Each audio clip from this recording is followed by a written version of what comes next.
Hey guys, in this video, I'm gonna show you how to create Spotlight account in Snapchat. So let's get into it. First of all, open Snapchat.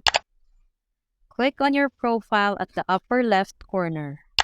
Scroll down and go to Spotlight and Snap Map. Click on the three little dots next to Add to Spotlight. Then press Create Public Profile. Then press Continue, Get Started, and then Create. And now, you'll have your very own public profile that people can subscribe to.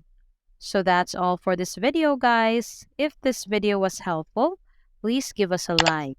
And don't forget to subscribe to our channel so you don't miss out our new uploads. Thanks for watching, and I will see you in the next one.